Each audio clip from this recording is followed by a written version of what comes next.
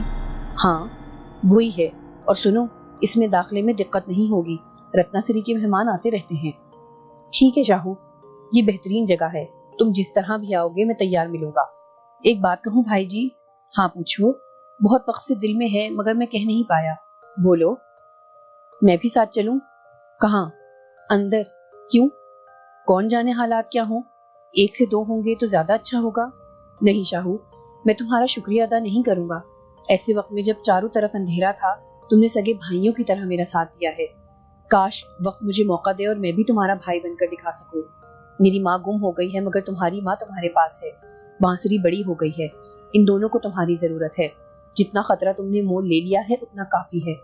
حالات میرا ساتھ دیں، جو کرنا ہے اس میں کامیاب ہو جاؤں تو بس مجھے گجر گھاٹ پہنچا دو، اتنا ہی کافی ہے۔ لیکن بھائی جی، شاہو نے کچھ اور کہنا چاہا لیکن میں نے اس کی بات کاٹ دی۔ بس شاہو، اور کچھ نہیں۔ وہ خاموش ہو گیا۔ میں نے اس سرخ مکان کا جائزہ لیا، واقعی ایک محل جیسی حیثیت رکھتا تھا۔ ایک جاگیردار کیا نہیں کر سکتا؟ پہلے مامون خان نے یہ دولت لٹائی اور اب فرید خان یہ کام کر رہا تھا۔ مکان کے اطراف کا جائزہ لیتے ہوئے میں آگے بڑھنے لگا۔ میں دیکھتا جا رہا تھا کہ مجھے اپنے کام میں کہاں دقت ہو سکتی ہے، لیکن میرے کام کے لیے محفوظ جگہ تھی۔ اگر کومل رانی کو اٹھا کر لانا پڑا تو صرف اندر سے ہی مزاحمت ہو سکتی ہے، باہر آس پاس کوئی نہیں تھا۔ کچھ لمحوں کے بعد میں اس محل کے خوبصورت گیٹ سے اندر داخل ہو گیا۔ گیٹ پر بھی کوئی نہیں تھا اور ایک دو افراد ملازم جیسے نظر آ رہے تھے، لیکن کوئی میری طرف متوجہ نہیں ہوا۔ مجھے یاد آ گیا کہ رتنا سری کے مہمان بلا روک ٹوک آتے رہتے تھے۔ صدر گیٹ کے پاس پہنچ کر میں رکا، خود کو سنبھالا اور اندر داخل ہو گیا۔ ایک وسیع ڈیوڑی تھی جس میں سامنے دروازہ نظر آ رہا تھا۔ دروازے کے پاس کئی جوڑی جوتے نظر آ رہے تھے، اس سے اندازہ ہوتا تھا کہ اندر محفل جمی ہوئی ہے۔ میں نے ایک لمحے سوچا اور پھر اندر داخل ہو گیا۔ اندر کا ماحول باقاعدہ مجرے کا تھا، ساز والے ساز بجا رہے تھے، ایک بے حد خوبصورت لڑکی بڑی فنکارانہ انداز میں گا رہی تھی، دو تین خاص طرح کے تماشبین بیٹھے ہوئے تھے، فرش پر پھول بکھرے ہوئے تھے۔ ایک طرف بھاری بدن کی خوبصورت لیکن عمر رسیدہ عورت سامنے چاندی کا جگمگاتا پاندان لیے بیٹھی پان بنا رہی تھی۔ اچانک پان بنانے والی کی نگاہ مجھ پر پڑی اور اس کا منہ حیرت سے کھل گیا۔ وہ آنکھیں پھاڑ پھاڑ کر مجھے دیکھنے لگی، پھر اس نے دایاں ہاتھ بلند کیا اور سازندے ایک دم رک گئے۔ اس کی نظریں اب بھی مجھ پر جمی ہوئی تھیں۔ دوسرے لوگ جو یہاں موجود تھے اور صاحب حیثیت معلوم ہوتے تھے بے چین نظروں سے مجھے دیکھنے لگے۔ پھر اتنے سے ایک نے کہا، کیا ہوا رتنا دیوی، غزل کیوں روک دی؟ ہاں ریاض خان صاحب، ایک ایسے ہی مہمان آ گئے ہیں، آپ لوگوں سے معافی چاہتی ہوں، آپ سے دوبارہ ملاقات ہوگی۔ کیا مطلب؟ غزل ادھوری رہ جائے گی؟ پھر پوری ہو جائے گی؟ آپ سے معذرت۔ کمال ہے، چلو بھائی، اس شخص نے ناگواری سے کہا اور اپنی جگہ سے اٹھ گیا۔ دوسرے لوگ بھی اٹھنے لگے تھے۔ پان لگانے والی عورت جو 100% رتنا سری تھی اب بھی مسلسل مجھے دیکھے جا رہی تھی۔ اس کے ساتھ دو لڑکیاں اور بیٹھی تھیں جو اچھی شکل و صورت کی حامل تھیں، لیکن جو لڑکی غزل گا رہی تھی وہ بے حد حسین تھی۔ آئیے بیٹھ جائیے، رتنا سری نے کہا، لہجہ نرم لیکن کسی قدر تنزیہ تھا۔ تم رتنا سری ہو؟ میں نے کہا، ہاں، اور تم اشرف خان؟ کیوں، ہے نا؟ ہاں میں اشرف خان ہوں۔ دل ہلا دیا، بھگوان کی سوگند، سنا ضرور تھا کہ تم مامون خان کے ہم شکل ہو، لیکن بنے بنائے مامون خان ہو یہ معلوم نہیں تھا۔ مگر یہاں کیوں آئے ہو؟ کومل رانی کون ہے؟ میں نے باری باری تینوں لڑکیوں کو دیکھ کر کہا۔ کیوں پوچھ رہے ہو؟ رتنا سری نے غصے سے پوچھا۔ میں ہوں، کیوں؟ اس لڑکی نے آگے بڑھ کر کہا جو گا رہی تھی۔ تیکھے نقوش کی اس لڑکی کی آنکھوں میں بھی بڑا تیکھا پن تھا، لیکن اس کی آنکھوں میں مجھے شوخی بھی نظر آئی تھی۔ سنو میری بات سنو، یہاں سے چلے جاؤ۔ حالانکہ بڑے عرصے سے میرے دل میں خواہش تھی کہ تمہیں دیکھوں، لیکن تم نے فرید خان سے جھگڑا مول لے کر برا کیا ہے۔ فرید خان نے تمہیں بتا دیا ہے؟ ہاں وہ ہمارا اپنا ہے۔ ارے تمہارے بھی اپنے ہوتے ہیں، میں نے تنزیہ کہا۔ چلو اب یہاں سے چلے جاؤ، فرید خان تمہارا یہاں آنا پسند نہیں کرے گا، ورنہ میرا تو دل چاہ رہا تھا کہ تمہارے پاس بٹھاؤں، جی بھر کر دیکھوں۔ تم بھی کھسک گئی ہو اماں، کوئی تو ڈھنگ کی بات کیا کرو، یہ تو پوچھو یہاں آئے کیوں ہیں، اور خاص طور سے مجھے کیوں پوچھ رہے ہیں؟ اس بار خوبصورت لڑکی نے پرکشش آواز میں پوچھا۔ جاؤ لڑکے، یہاں سے چلے جاؤ، فرید خان اپنے باپ سے زیادہ خطرناک ہے، وہ مجھے تمہارے بارے میں سب کچھ بتا چکا ہے۔ رتنا سری نے پھر کہا، یہ تو تم نے میری مشکل حل کر دی۔ کیسی مشکل؟ میں یہاں تمہارے محفل کی رنگ رلیاں دیکھنے نہیں آیا تھا، بلکہ کچھ پوچھنا چاہتا ہوں۔ پوچھو۔ ابھی تم نے کہا تھا کہ وہ تمہیں میرے بارے میں سب کچھ بتا چکا ہے۔ ہاں کہا تھا۔ تو پھر اس نے تمہیں یہ بھی بتایا ہوگا کہ اس نے مجھے اپنے گندے مقاصد کے حصول کے لیے استعمال کرنے کی کوشش کی ہے، اور مجھے مجبور کرنے کے لیے میری ماں کو اغوا کر لیا ہے۔ ہم ان کے تنخواہ دار ہیں میاں، زیادہ منہ لگے نہیں ہیں، بس ضرورت کی بات بتا دیتے ہیں اور ہمیں ان باتوں سے لگاؤ بھی نہیں ہے۔ بڑے لوگوں کی بڑی باتیں، چلو نکلو یہاں سے، اپنی لڑائیاں خود لڑو، ہم امن والے لوگ ہیں، رتنا سری نے کہا۔ میں نے کومل رانی کے بارے میں پوچھا تھا، سنا ہے فرید خان کومل رانی پر جان دیتا ہے؟ مردود نے اپنی شکل نہیں دیکھی، میرے جوتے اٹھانے کے قابل نہیں ہے، تمہیں میرے ساتھ چلنا ہوگا کومل رانی، میں نے کہا۔ میں؟ کہاں؟ اس کا لہجہ عجیب سا تھا جسے میں کوئی معنی نہیں دے سکا۔ فرید خان تمہارے بدلے میں میری ماں میرے حوالے کرے گا، تم اس وقت تک میرے پاس رہو گی جب تک فرید خان میری ماں کو میرے حوالے نہیں کر دے گا، میں نے کہا۔ بس؟ وہ مذاق اڑانے والے انداز میں بولی، لیکن رتنا سری غصے سے اپنی جگہ سے کھڑی ہو گئی۔ تم کومل رانی کو اغوا کرنے آئے ہو؟ ہاں، وجہ بتا چکا ہوں۔ چلو چلو، دفع ہو جاؤ یہاں سے، نکلو، ورنہ میں یہ لحاظ نہیں کروں گی کہ تم فرید خان کے بھتیجے ہو۔ وہ چند قدم میری طرف بڑھی اور پھر بولی، جاتے ہو یا میں انتظام کروں؟ کومل رانی میرے ساتھ جائے گی، میں غرا کر بولا۔ کیوں؟ بہن بنا کر لے جاؤ گے اسے؟ پیچھے سے ایک بھاری آواز سنائی دی اور میں نے گھوم کر دیکھا۔ دو لمبے تڑنگے آدمی تھے، چہروں سے غنڈے لگ رہے تھے۔ اس کا مطلب تھا کھیل شروع۔ ان میں سے ایک نے پھر کہا، ہاں بتایا نہیں کیا بہن بنا کر لے جاؤ گے کومل رانی کو؟ ہاں، تمہاری بہن بنا کر، میں نے جواب دیا۔ اچھا، میری بہن بنا کر تو میں اسے بہنوئی بنا دوں رتنا جی، اس نے کہا اور آگے بڑھایا۔ اس نے میرے سامنے آخر میرے سینے پر ہاتھ رکھ کر مجھے دھکا دیا۔ فرید خان کا بھتیجا ہے راجن، اسی لیے رعایت کر رہی ہوں، ورنہ میں خود اسے ٹھیک کر دیتی۔ رتنا نے یہ بتانے کی کوشش کی کہ میں فرید خان کا بندہ ہوں، لیکن راجن طاقت کے نشے میں چور تھا۔ وہ ایک قدم اور آگے بڑھا اور اس نے اپنا ہاتھ دوبارہ میری طرف بڑھایا اور بولا، راجن پنڈت ہے ہمارا نام بھتیجے، چلو بھاگ جاؤ۔ تم یہاں سے دفع ہو جاؤ پنڈت جی، ورنہ سارا گیان دھیان خاک میں مل جائے گا۔ میں نے اس کے بڑھے ہوئے ہاتھ کو پیچھے جھٹک دیا۔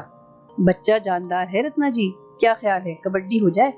بس اس سے زیادہ برداشت اپنے اندر نہیں ہے، بعد میں خان صاحب سے معافی مانگ لیں گے۔ ابے کیوں موت آئی ہے؟ راجن پنڈت کا نام نہیں سنا کبھی؟ اس بار دوسرے آدمی نے پہلی بار زبان کھولی۔ چل پھٹ، راجن نے گالی دینا چاہی، لیکن میرا اٹھا ہاتھ پوری طاقت سے اس کے منہ پر پڑا اور خوب پڑا۔ اس کی زبان کٹ گئی اور وہ او ہا کی آواز کے ساتھ کئی قدم پیچھے ہٹ گیا۔ راجن کا دوسرا ساتھی دونوں ہاتھ پھیلا کر مجھ پر لپکا۔ میں نے جھکائی دے کر اس کا ہاتھ پکڑا اور اس کے پیٹ میں پوری قوت سے گھٹنا مارا۔ گھٹنا میدے کے منہ پر لگا تھا۔ راجن کا ساتھی بلبلا گیا اور دونوں ہاتھوں سے پیٹ پکڑ کر زمین پر بیٹھ گیا۔ ادھر راجن پنڈت منہ سے خون تھوک رہا تھا، اس لیے مجھے موقع مل گیا۔ میں نے اس کے بیٹھے ہوئے ساتھی کے منہ پر لات ماری اور وہ چت گر پڑا۔ یہ بہت بہتر ہوا تھا کیونکہ اس وقت راجن سنبھل گیا تھا اور اس نے اپنے پاس سے لمبے پھل والا چاقو نکال لیا۔ اسی وقت کومل رانی کے منہ سے ایک سسکاری سی نکلی اور وہ پیچھے ہٹ کر ایک دروازے سے جا لگی۔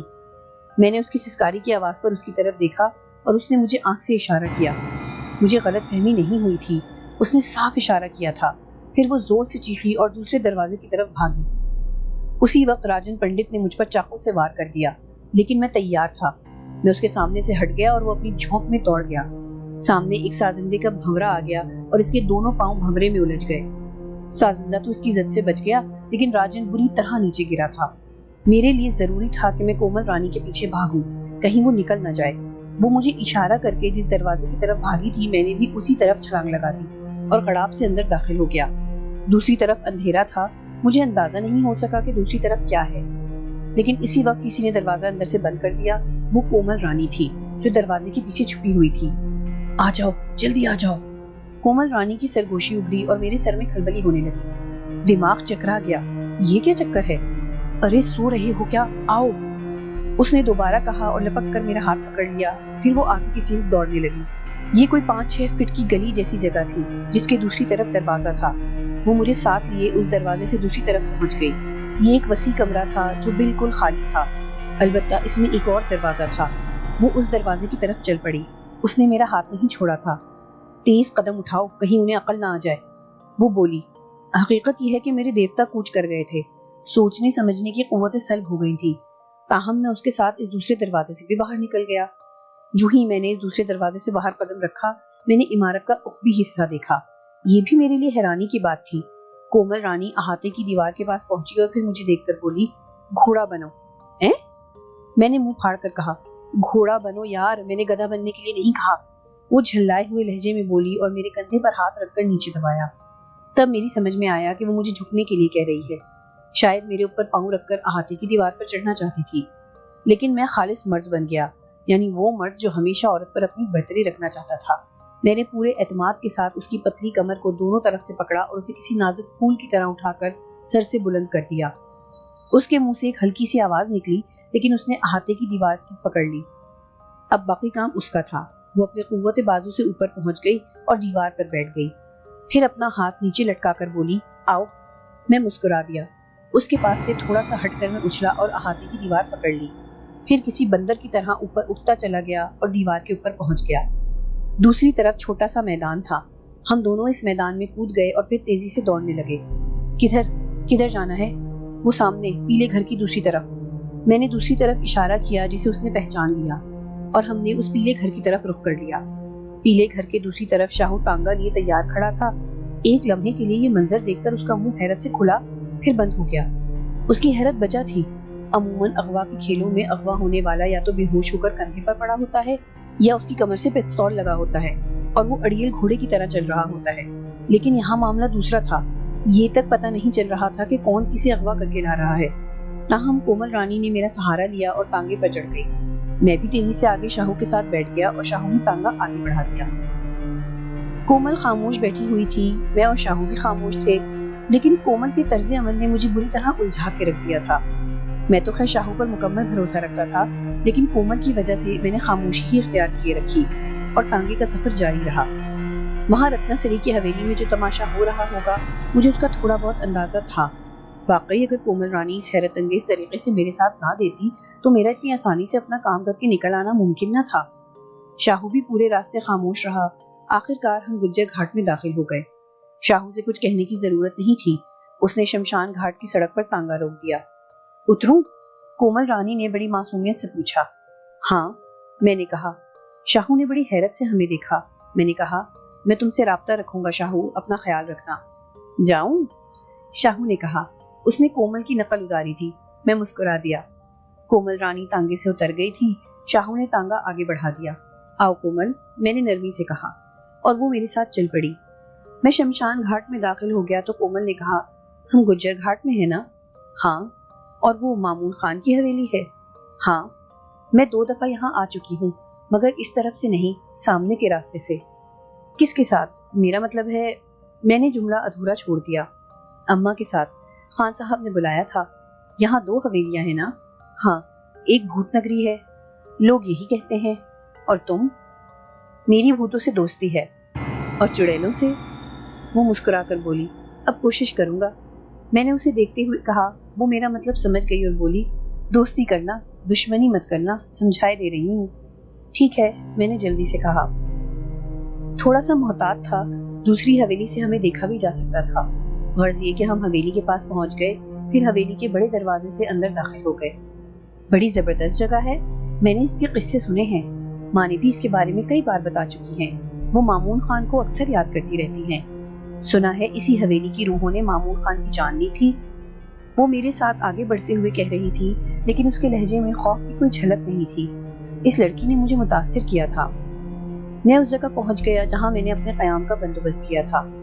واہ، کتنا خوبصورت بیڈ روم ہے، اس نے چاروں طرف دیکھتے ہوئے کہا۔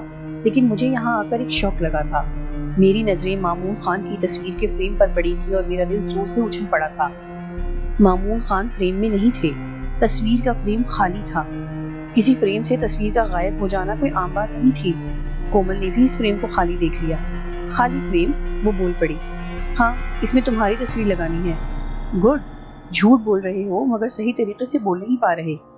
وہ اچھل کر مسہری پر بیٹھ گئی اور بچوں کی طرح اچھلنے لگی، پھر بولی آؤ باتیں کریں۔ میں نے ایک آرام چیئر پر بیٹھ کر پاؤں پھیلا دیے۔ وہ بولی تم نے راجن پنڈت کو خوب سبق سکھایا، زندگی میں پہلی بار وہ کسی سے پٹا ہے۔ مجھے اپنے بارے میں بتاؤ کومل رانی، میں نے کہا۔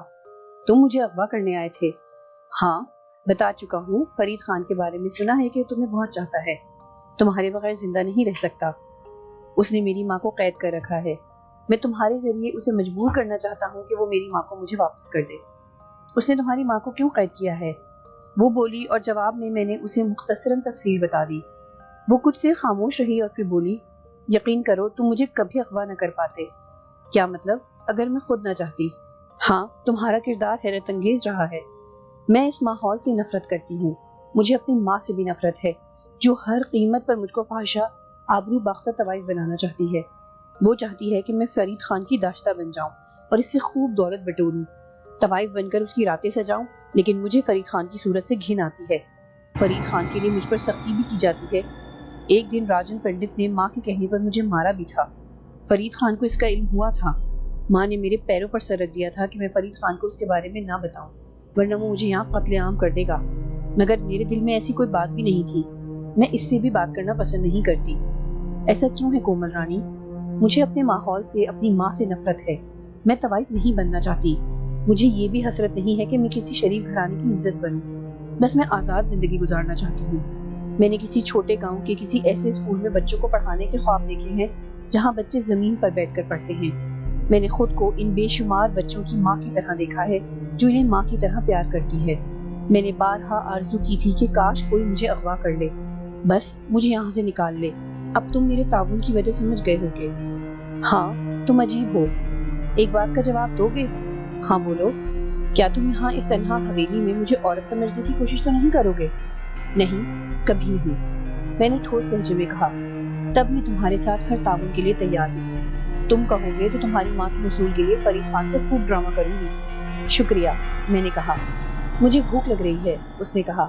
آؤ کچن میں چلیں، میں نے کہا۔ کچن دیکھ کر وہ بہت خوش ہوئی۔ یہاں تو ہر چیز موجود ہے، کیا بھوت یہ سارا بندوبست بھی رکھتے ہیں؟ تم ہٹو، میں ناشتہ بناتی ہوں، مجھے بہت اچھا لگ رہا ہے۔ تم یہاں ڈرو گی تو نہیں؟ میں نے کہا اور وہ فلمی قہقہے لگانے لگی، پھر بولی تم دیکھ لینا، خود بھوت بھی مجھ سے ڈر کر بھاگ جائیں گے۔ جاؤ آرام کرو، میں چائے وغیرہ لے کر آتی ہوں۔ میں کچن سے واپس بیڈ روم کی طرف چل پڑا۔ اچھی لڑکی تھی، مجھے پسند آئی تھی، لیکن میں اس کے لیے کیا کر سکتا تھا؟ البتہ ایک الجھن مجھے ضرور تھی کہ اگر فرید خان اس کے بدلے ماں کو میرے حوالے کرنے پر تیار ہو گیا تو میں کیا کروں گا؟ کیا اس اچھی لڑکی کو فرید خان جیسے شیطان کے حوالے کر دوں گا؟ کیا میرا ضمیر اس بات کی اجازت دے گا؟ اگر وہ غلط ہوتی تو مجھے کوئی تردد نہ ہوتا۔ تب میں نے فیصلہ کیا کہ فرید خان سے بدعہدی کروں گا، اسے دھوکہ دوں گا، اس کے لیے پلاننگ کروں گا، اسے فرید خان کے قبضے میں نہیں جانے دوں گا۔ یہ تمام باتیں سوچتا ہوا میں بیڈ روم میں داخل ہو گیا۔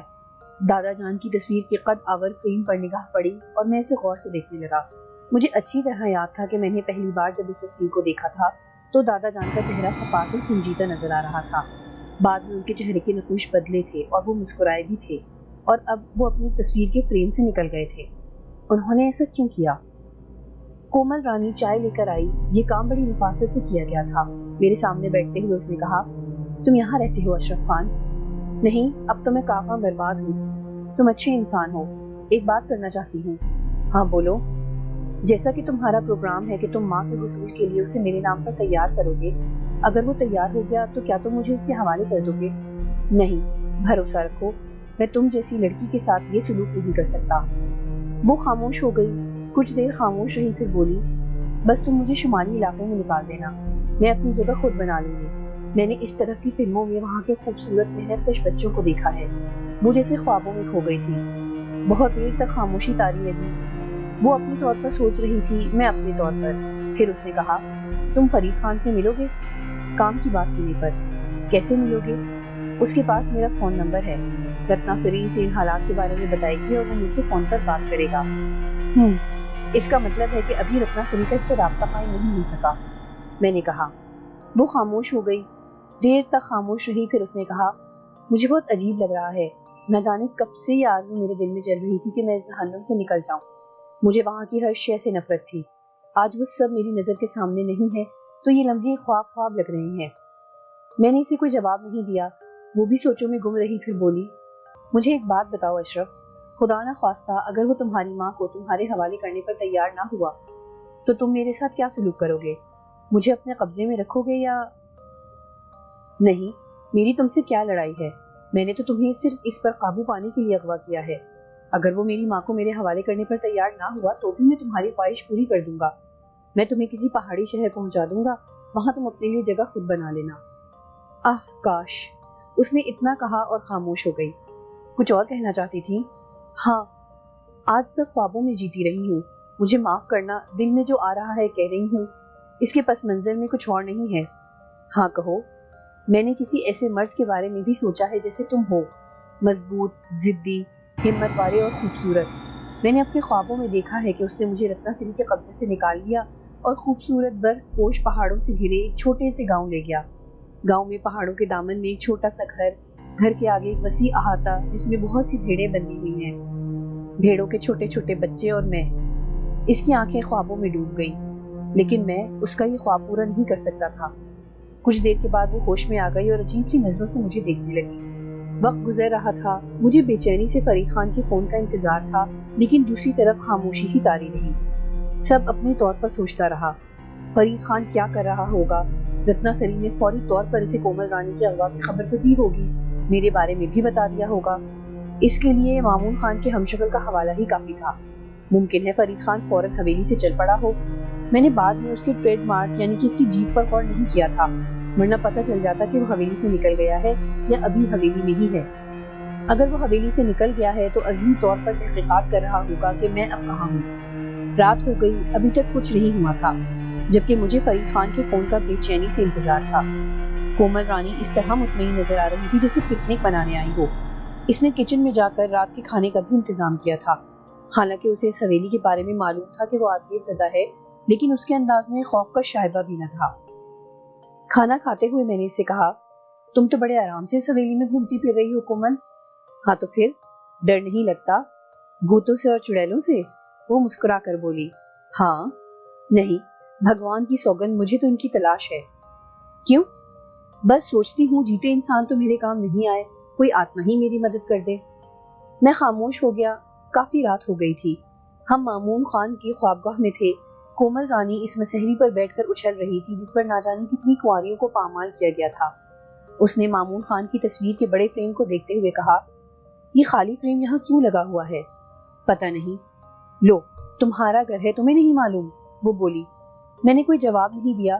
ویسے واقعی تصویر کے فریم کا خالی ہو جانا بھی بے حد حیرت انگیز بات تھی، لیکن میں نے اپنا دماغ اس میں نہیں کھپایا تھا۔ میں تو بس فرید خان کے فون کے لیے بے چین تھا۔ مجھے اب نیند آ رہی ہے، میں سونا چاہتی ہوں۔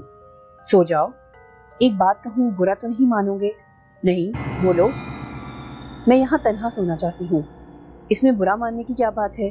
میں نے سادگی سے کہا۔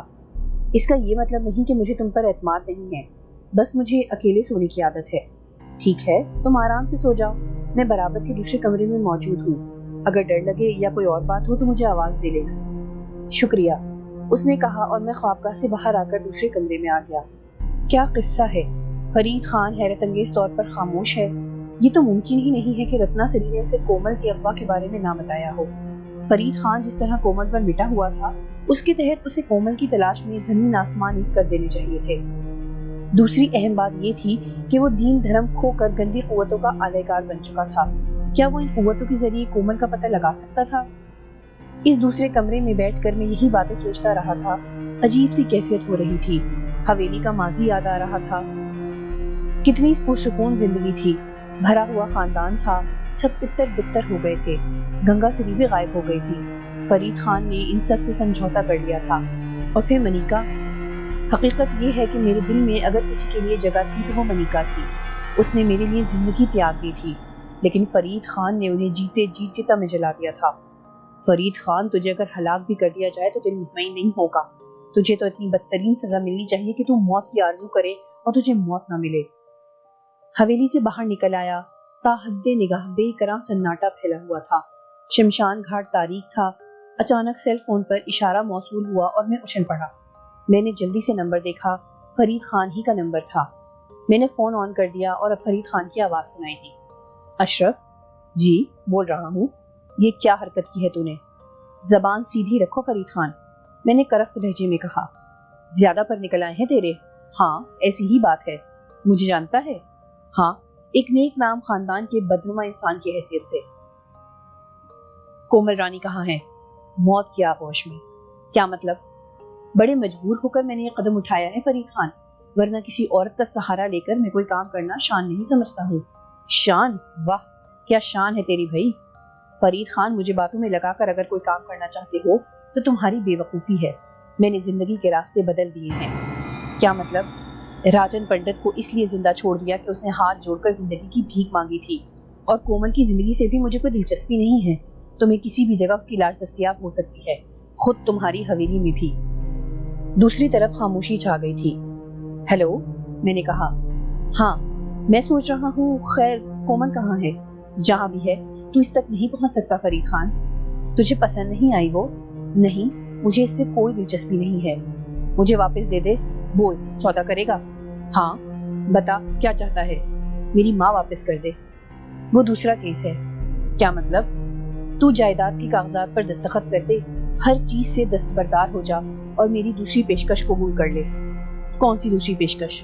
کالی شکتی میں شامل ہو جا۔ اس سے تجھے کیا حاصل ہوگا؟ مجھ پر شرط لگا دی گئی ہے، اگر تجھے میں کالی کا داس بنا دوں تو مجھے سنکھالی شکتی حاصل ہو جائے گی۔ یہ بہت بڑی طاقت ہوگی۔ میرے منہ سے نکلا ایک لفظ میرے اور مقابل کے لیے حکم ہوگا۔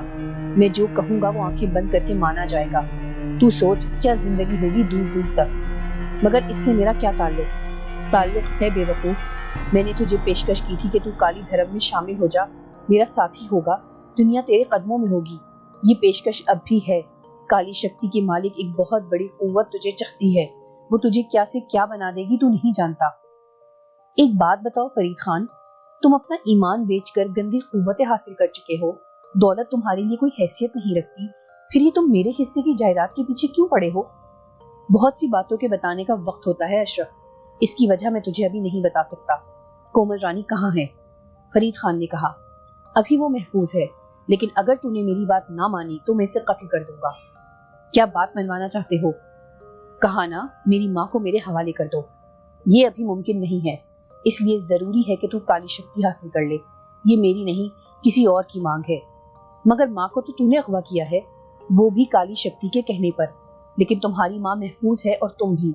البتہ اگر تم نے مجھ سے سمجھوتا نہیں کیا تو تمہاری ماں زندہ نہیں رہے گی اور میں اسے ختم کر دوں گا۔ تم مجھ سے فوراً مل لو، کومل رانی کو میرے حوالے کر دو، ہم دوست بن جائیں گے۔ میں کہہ چکا ہوں، میری مان کر دیکھو، تمہاری تقدیر کے دروازے کھل جائیں گے۔ تم کومل کو بہت چاہتے ہو؟ ہاں وہ میری پسند ہے۔ کیا وہ بھی تمہیں پسند کرتی ہے؟ وہ ایک طوائف کی بیٹی ہے، ان کے ہاں پسند ناپسند کچھ نہیں ہوتی، انہیں صرف دولت پسند ہوتی ہے، لیکن میں اسے چاہتا ہوں، اور میں یہ بھی جانتا ہوں کہ تم نے اس کے بارے میں معلومات حاصل کر کے ہی اس پر ہاتھ ڈالا ہے۔ یہ معلومات تمہیں کہاں سے ہوئی میں یہ بھی معلوم کر لوں گا۔ اس کے بعد وہ خطرناک انداز میں خاموش ہو گیا۔ کافی باتیں ہو گئی ہماری، میرا فیصلہ سنو۔ کل دن کی روشنی میں ماں کو کوٹھی پہنچا دو، یہ کام صبح نماز سے پہلے ہو جانا چاہیے۔ ماں کو حویلی پہنچا کر ان سے میری بات کراؤ، میں تمہیں کومل کا پتہ بتا دوں گا، تم اسے حاصل کر لینا۔ گویا تم مجھ سے تعاون پر تیار نہیں ہو، اور کیا تعاون چاہتے ہو؟ کومل کو کسی شرط کے بغیر میرے حوالے کر دو۔ زندہ؟ میں نے تنزیہ پوچھا۔ بکواس مت کرو، اگر تم نے اسے میرے حوالے نہ کر دیا تو میں نہیں جانتا میں کیا کر بیٹھوں گا، اور اگر تم نے کل صبح نماز سے پہلے ماں کو حویلی نہ پہنچا دیا تو کومل کی لاش تمہیں پیش کر دی جائے گی۔ میں نے کہا اور فون بند کر دیا۔ مجھے فرید خان کے فون کا انتظار تھا اور یہی توقع تھی اس سے کہ وہ اس طرح کی بات کرے گا۔ بظاہر تو کوئی اور بات نہیں تھی، پتہ نہیں وہ امی کو قبضے میں رکھ کر کیا مفادات چاہتا تھا، کچھ سمجھ میں نہیں آ رہا تھا۔ ماں کو مجھ تک پہنچانے کے لیے وہ تیار نہیں تھا، گویا وہ کومل کو رکھنا نہیں چاہتا تھا۔ جتنا اس بارے میں سنا تھا جبھی میری یہ کوشش بیکار گئی۔ دل میں ایک حسرت پیدا ہو گئی، کاش بزرگ محبوب الہی مل جاتے تو میں ان کی خدمت کر کے کچھ علوم حاصل کر لیتا۔ بہت دیر تک میں فون ہاتھ میں لیے بیٹھا سوچتا رہا فرید خان کو کس طرح ماں کی رہائی پر تیار کیا جائے، اور جہاں تک رہی بات کومل کی تو اسے فرید خان کے حوالے تو مر کر بھی نہیں کروں گا۔ اس کے دل میں بھی تو آگ لگے، کومل کو اس کی خواہش کے مطابق شمالی علاقے میں پہنچا دوں گا۔ میں اس کی خواہش سمجھ چکا تھا، بے شک ایک طوائف کی بیٹی تھی لیکن دل میں نیک جذبات رکھتی تھی، اس کی خواہش ضرور پوری ہونی چاہیے۔ دل میں خیال تھا کہ شاید فرید خان سوچے اور میری ماں کو میرے حوالے کرنے پر راضی ہو جائے، لیکن اس کا فون دوبارہ نہیں آیا۔ پھر نیند آنے لگی اور میں اٹھ کر اندر آ گیا۔ اس دوسرے کمرے کے بستر پر بیٹھ کر میں نے آنکھیں بند کر لی اور نہ جانے کب سو گیا۔ البتہ زیادہ دیر نہیں سویا، گھڑی میں 5 بج رہے تھے۔ میں دوبارہ جاگ گیا۔ ایک عجیب سی بے کلی دل و دماغ پر طاری تھی۔ اٹھ کر بیٹھ گیا۔ میرے دل میں خوف کا شائبہ بھی نہیں تھا۔ یہ وہ حویلی تھی جسے خوفناک قوتوں کا گھر سمجھا جاتا تھا، لیکن میں اور کومل یہاں آرام سے سو رہے تھے۔ کومل کا خیال آیا تو میں نے سوچا کہ دیکھوں وہ سو رہی ہے یا جاگ رہی ہے، بلکہ اسے تفصیل بتاؤں کیونکہ وہ تیار ہو جائے۔ میں اسے شمالی علاقے میں کسی بھی جگہ ڈھونڈنے کے لیے تیار ہوں۔ اس کمرے کے دروازے پر پہنچ کر میں نے دروازہ بجایا، پھر تھوڑا سا پٹ کھول کر کہا، کومل اگر تم جاگ رہی ہو تو باہر آ جاؤ، باہر کا موسم بے حد خوشگوار ہے، بیٹھ کر باتیں کریں گے، جاگ رہی ہو تو آواز دو۔ لیکن اندر سے کوئی آواز نہ آئی تھی، شاید وہ اب بھی گہری نیند میں تھی۔ میں نے زور زور سے اسے 2-3 آوازیں دی لیکن پھر بھی کوئی آواز نہ آئی۔ اب مجھے تشویش ہوئی اور دوسرے لمحے میں دروازہ کھول کر اندر داخل ہو گیا۔ کومل رانی شاندار بستر پر پڑی ہوئی تھی، لیکن وہ نیم برہنہ نظر آ رہی تھی۔ لباس جگہ جگہ سے نچوڑ پھٹا ہوا تھا اور اس پر خون کے بڑے بڑے دھبے نظر آ رہے تھے۔ میرا دل کھول گیا، میں بے اختیار اس پر جھک گیا۔ اس کی حالت سے سب کچھ پتہ چل گیا۔ اس کے ساتھ بدسلوکی کی گئی تھی، لیکن یہاں اس عافیت زدہ حویلی میں؟ اس وقت مجھے ایک اور شدید ذہنی جھٹکے سے دوچار ہونا پڑا۔ میری نگاہ مامون خان کی تصویر کے فریم پر پڑی تھی۔ رات تک یہ فریم خالی پڑا تھا اور تصویر اس میں موجود نہیں تھی، لیکن اس وقت تصویر فریم میں موجود تھی اور تصویر پہلی تصویر سے مختلف تھی۔ یہ وہ پوز نہیں تھا اور اس تصویر میں مامون خان کے لباس پر خون کے دھبے نظر آ رہے تھے اور ان کے ہونٹوں پر شیطانی مسکراہٹ تھی۔ میرے خدا، تو کیا مامون خان بھی بدروح بن چکے ہیں اور ان کے شیطانی عمل جاری ہیں؟ یہ تو برا ہو گیا۔ بیچاری کومل رانی میری حماقت کی نظر ہو گئی۔ میں اسے اس کے گھر سے اٹھا لایا اور اس کی حفاظت نہیں کر سکا۔ فرید خان یہی سوچے گا کہ کومل کو میں نے قتل کر دیا ہے۔ اب کیا کروں؟ سارا کھیل ہی بگڑ گیا تھا۔ سوچا تھا فرید خان کو ایک بار اور فون کروں گا، کومل سے اس کی بات کراؤں گا، اس سے کہلواؤں گا کہ وہ میری ماں کو آزاد کر دے، میں اسے لے کر کہیں دور چلا جاؤں گا، وہ آرام سے جائیداد پر قبضہ کر لے، میں اس کا راستہ نہیں روکوں گا۔ لیکن اب اس کے امکانات نہیں رہے تھے۔ ایک بار پھر میں نے کومل کو دیکھا۔ مجھے اس پر بے حد رحم آیا۔ بیچاری اپنے تصور میں ایک دنیا بسائے جی رہی تھی، اپنے حق کے لیے لڑ رہی تھی، ہار گئی، بے کسی کی موت مر گئی، اور اب وہ بے یارو مددگار اس ویران حویلی میں پڑی رہے گی۔ پھر ایک اور خیال میرے دل میں آیا، کم از کم اس کا آخری حق تو ملنا چاہیے۔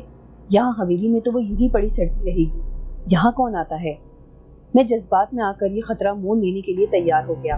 ابھی اندھیرا ہے، میں اس سے فائدہ اٹھا سکتا تھا، بس ایک جذباتی فیصلہ تھا، ورنہ فرید خان کو یہ اطلاع بھی دے سکتا تھا کہ کومل کی لاش حویلی میں ہے، اسے وہاں سے نکال لیا جائے۔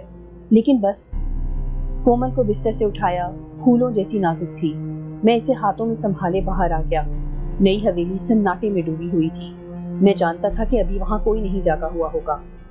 چنانچہ میں کومل کی لاش اٹھائے ایسی جگہ پہنچ گیا جہاں سے حویلی کے دروازے سے باہر نکلنے والا ہر شخص اسے دیکھ لے۔ میں نے لاش وہاں رکھی اور افسوس بھرے لہجے میں بولا، کومل، میں تمہیں اس لیے نہیں لایا تھا، میں تمہارے لیے دکھی ہوں، بس اس سے زیادہ اور کچھ نہیں کہہ سکتا۔ میں وہاں سے واپس اپنی جگہ آ گیا۔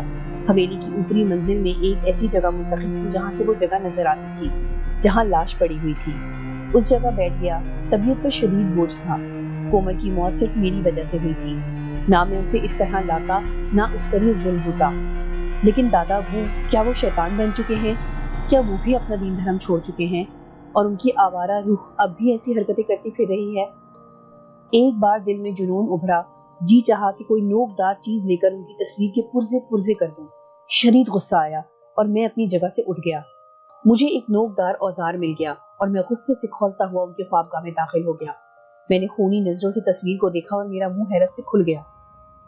یہ آپ نے اچھا نہیں کیا دادا جان، بدترین موت سے مرے تھے آپ، مرنے کے بعد بھی آپ کو عبرت نہ ہوئی؟ آپ کی وہ حرکتیں جاری ہیں؟ مجھے اپنے آپ سے غیرت آتی ہے کہ میں آپ جیسے برے انسان کا ہم شکل ہوں۔ آپ نے کومل کو ہلاک کر کے میرے دل میں نفرت کا پہاڑ کھڑا کر دیا ہے۔ آپ اگر بھاگ نہ جاتے تو میں آپ کی زندہ تصویر کو ریزہ ریزہ کر دیتا، لیکن میں اب بھی آپ کے لیے، یہ کہہ کر میں لوہے کا وہ اوزار اٹھا کر فریم کے پاس پہنچ گیا اور پھر میں نے اس پر ضربے لگانی شروع کر دی۔ انتہائی مضبوط اور قیمتی فریم تھا، میں نے اسے ٹکڑے ٹکڑے کر دیا، پھر اس نوکدار آلے کو لے کر میں دادا جان کی لاکھوں کی مالیت کی مسحری پر پل پڑا۔ آپ کو اب یہ سیج نہیں مل سکے گی جس پر نہ جانے آپ نے کتنی عظمتوں کو پامال کیا ہے۔ میں نے مسحری کے بھی پرخشے اڑا دیے۔ پھر مجھے جو بھی آرائشی چیز نظر آئی میں نے اسے برباد کر دیا۔ وہ خوبصورت خوابگاہ آرائشی اشیاء کا قبرستان بن گئی۔ مجھے شدید غصہ تھا۔ پھر میں واپس اپنی جگہ آ گیا۔ وہاں کام شروع ہو گیا تھا۔ کومل کی لاش کے پاس حویلی کے ملازم اور دوسرے لوگ کھڑے تھے۔ ایک طرف فرید خان بھی کھڑا نظر آ رہا تھا۔ وہاں سے اس کے چہرے کے تاثرات تو نظر نہیں آ رہے تھے، لیکن انداز سے پتہ چل رہا تھا کہ وہ بہت غمزدہ ہے۔ فرید خان کے دکھ سے خوشی بھی ہو رہی تھی، لیکن مظلوم کومل رانی پر ہونے والے ظلم سے دکھی بھی تھا۔ میرا خیال تھا کہ فرید خان کومل کی لاش لے کر سنار کوٹھی جائے گا، اس لیے ابھی وہ یہ نہیں سوچے گا کہ میں کہاں ہوں۔ ویسے بھی بھیڑیے کی بھیڑ بھیڑیے سے بچنے کے لیے محفوظ ہوتی ہے۔ اس پرانی حویلی میں کچھ وقت گزار لینے میں کوئی حرج نہیں ہے۔ میں اپنی جگہ بیٹھا دیکھتا رہا۔ حویلی میں چہل پہل تھی۔ پھر ایک بڑی ایمبولینس آ گئی اور لاش اس میں رکھوا دی گئی۔ فرید خان اپنی جیپ میں گیا تھا۔ میرے ذہن پر مسلسل بوجھ تھا۔ کومل کی جان صرف میری وجہ سے گئی۔ کاش میں اسے لے کر حویلی میں نہ آتا۔ دن کے 2:30 بجے کے قریب مجھے فرید خان کا فون موصول ہوا۔ میں نے جلدی سے فون اٹینڈ کر لیا۔ میری طرف سے مبارکباد قبول کرو۔ مجھے بہادر لوگ پسند ہیں کیونکہ میں خود بہادر ہوں۔ کیا کہنا چاہتے ہو؟ میں نے تمہاری ماں کو تمہیں نہیں دیا اور تم نے کومل کی لاش مجھے پیش کر دی۔ تمہارے خیال میں بہادر ہوں فرید خان؟ ہاں، تم نے جو کچھ کر دکھایا وہ معمولی بات نہیں ہے۔ تو پھر یوں سمجھ لو کہ بہادر جھوٹ نہیں بولتے۔ مطلب کومل کو میں نے قتل نہیں کیا۔ تو پھر؟ فرید خان کے لہجے میں حیرت تھی۔ مامون خان اس کا قاتل ہے۔ دوسری طرف خاموشی چھا گئی تھی۔ پھر آواز آئی، تم کہاں ہو؟ اب میرے خیال میں تم پاگل ہو گئے ہو۔ بتاؤ، جو میں پوچھ رہا ہوں بتاؤ۔ کتنی خوش فہمی کے شکار ہو تم؟ کیا میں اتنا بے وقوف ہوں کہ خود کو تمہارے حوالے کر دوں؟ مجھ سے ملو، میں تمہیں کوئی نقصان نہیں پہنچاؤں گا۔ امی کو حویلی میں لے آؤ فرید خان صاحب، چند روز انہیں وہاں رہنے دو، مجھے آپ کی نیت پر اعتبار ہو جائے گا، پھر میں آپ سے مل لوں گا۔ کمال ہے، کل کے لونڈے ہو، مجھ سے چالاکی کر رہے ہو۔ میں انہیں حویلی لے آؤں اور تم آرام سے انہیں لے کر چمپت ہو جاؤ؟ نہیں میرے بچے، یہ ممکن نہیں ہے۔ زیادہ وقت نہیں جا رہا، میں تم دونوں ماں بیٹوں کو اپنے پیروں کے تلوے چاٹنے پر مجبور کر دوں گا۔ کومل کے بارے میں تم نے جو کہانی سنائی ہے اس کی تصدیق بھی کر لوں گا، اور رہی تمہیں تلاش کرنے کی بات تو حقیقت یہ ہے کہ تمہارے بارے میں ایک بار بھی سنجیدہ نہیں ہوا ہوں۔ اب کومل کی موت کے بعد مجھے تمہاری طرف متوجہ ہونا پڑے گا۔ بہت جلد تم کسی چوہے کی طرح میرے چوہے دان میں پھنسے نظر آؤ گے۔ تم مجھے کل کا لونڈا کہہ رہے ہو، اس حساب سے تم پرانے بابا جی ہو چکے ہو۔ ہم نوجوانوں سے پنگا مت لو، سرے بازار رسوا ہونا پڑے گا، میں نے کہا، اور دوسری طرف سے فون بند ہو گیا۔ میں نے ٹھنڈی سانس لے کر اپنا سیل بھی آف کر دیا۔ اب آگے دیکھنا تھا کہ فرید خان کتنا خطرناک ہو جاتا ہے، کوئی نئی سوچنا ہوگی۔